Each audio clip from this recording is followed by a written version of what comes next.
Rồi sắp đến sân sĩ thật nó mình đi PCP sang xin mà làm biểu thì vào sụp phêของตัดที่โกงของไซก่อนเนาะตัวนี้เนาะของไซก่อนเทน100%เนาะประมาณนี้เลยเนาะคงหาที่ว่าตัดที่โกงของไซก่อนนี้เนาะมันจะต่างจากข้อหน่อยเนาะข้อหน่อยครับเจ้ามารับอยู่เลยเนาะคิดที่แล้วเนาะประมาณนี้เลยเนาะอันนี้คัดฟันเราสุดแล้วนี่เอาทำเอาเบาเอาเกาเนาะแต่ปัจจุบันนี้ที่ว่าจับมาที่ว่าสุฟีกับโกสุกเนาะประมาณนี้เลยเนาะข้าพเจ้าทิ้งให้ลูกปืนกัดเลยเนาะเพราะลูกคัดฟันเราเอาโกสุกเหมือนนะท่านนักคนรู้เอาเนาะตัวนี้เนาะอันนี้จะเป็นที่ว่าสุฟีของเบอร์2เนาะสุฟีของ5ของข้าพเจ้านี่มันจะมีฐานเบอร์1เบอร์2เบอร์3เนาะแต่ละเบอร์ที่ว่าใส่หลอดสกอกันโมกับอันปองลูกนี่บ่คือกันเนาะมันจะต่างจากที่ว่า5อื่นเนาะ5ของข้าพเจ้านี่เนาะหลอดสกอนี่จะเป็นหลอดเสาเปียโนเนาะประกาศให้ที่ว่าเนื้อปีเต็มเนาะสำหรับหลอดสกอนี่เนาะสำหรับเว้านี่ที่ว่าข้าพเจ้าที่ว่าเอาเก็บเลยนี่ประกาศ3เดือนเต็มเนาะลามนี้ที่ว่าจะเป็นลาม LT เนาะเก้าเกี่ยวเนาะสามารถวัดผลได้ที่ว่า130เมตรเนาะใส่กับตาติโกนี่เนาะเป็นลำยาว40 เซนติเมตรเนาะประกาศให้ที่ว่า2ปีเต็มเนาะสารลำนี่เนาะ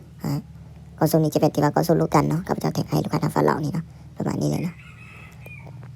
สำหรับปืนอโลดนี่ที่ว่าทุกมื้อนี้ข้าพเจ้าตันประกอบตันที่ว่าลูกค้าสั่น100%เนาะลูกค้ามาไปได้ข้าพเจ้าประกอบตันไปนะจับประมาณนี้เนาะสำหรับที่ว่าลูกปืนนี่มันจะมีที่ว่าลูกปืนมอเตอร์เนาะนั่นละ2 เกนเนาะ 5.52 เนาะ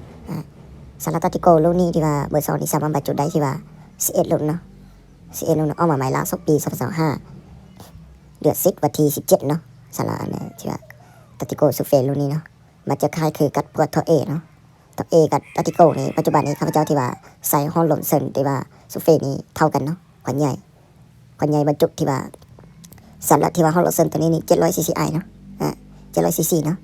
สำหรับบรรจุที่ว่าอยู่ในซูเฟนี่เนาะเฟนอยู่ในบรรจุลมได้เนาะ700 CC เนาะประมาณนี้เนาะคอนเทนต์มันจะมีพวกซุกซองปืนเนาะซุกเฟเนาะข้าพเจ้าเทคให้เลยเนาะในจะว่าทำฟันเราที่ว่าซอสึกยาเนาะเวลาเพย์มานี่เนาะถ้าลูกค้าท่านใดที่ว่าซื้อไปแล้วบ่ฮู้เปลี่ยนความเปลี่ยนจุดได้เนาะสามารถอีกบอกหาเบอร์โทรของข้าพเจ้านี้ได้เนาะ9183 709เบอร์โทรและเบอร์แอดเบอร์เดียวกันเนาะสำหรับช่องทางการติดต่อของข้าพเจ้านี่มันจะมีอยู่ใต้คลิปนี่มันจะมี7ช่องทางการติดต่อเนาะให้คลิกเข้าไปอยู่ใต้คลิปวิดีโอตัวนี้เนาะทาง YouTube เนาะ PCP อาซานี่จะเป็นสื่อช่อง YouTube เนาะแล้วก็ Facebook เนาะเขียนตามภาษาอังกฤษเลยเนาะมันจะออกมาที่ว่า Facebook และ YouTube ของข้าพเจ้านี้เนาะ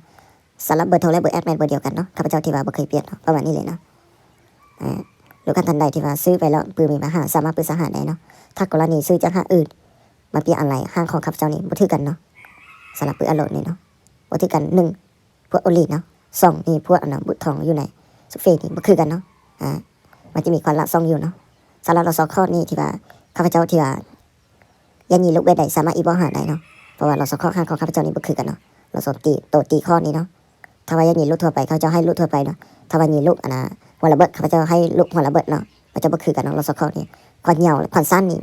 ความใหญ่บ่คือกันเนาะสำหรับเราสอนนี่เนาะความเข็นเนาะการโหยึกต่างๆการยิงที่ว่าลูกปืนแต่ละใบนี่บ่คือกันเนาะแล้วรับเป็นเราสอนข้อนี้เนาะ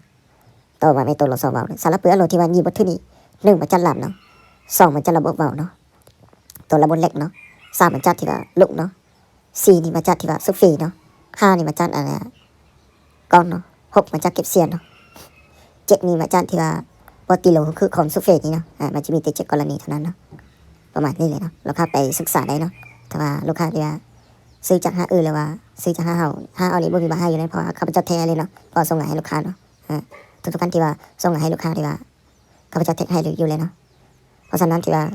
การประกอบปืนอโลนี้ข้าพเจ้าประกอบตัดที่ว่าลูกค้าสั่นเนาะลูกค้ายังมีระยะประมาณจำเม็ดข้าพเจ้าประกอบตัดตัวนั้นเนาะส่วนราคาไม่คือกับลูกค้าสั่นเนาะลูกค้าจะได้ทันลูกใดกองลูกใดสามารถอีบอกหาได้เนาะราคาไม่คือกับลูกค้าสั่นอยู่เลยเนาะสำหรับปืนอโลที่ว่าข้าพเจ้าประกอบนี้เนาะว่าไงประกอบตัดที่ว่าลูกค้าสั่น100%เนาะของข้าพเจ้านี้เนาะ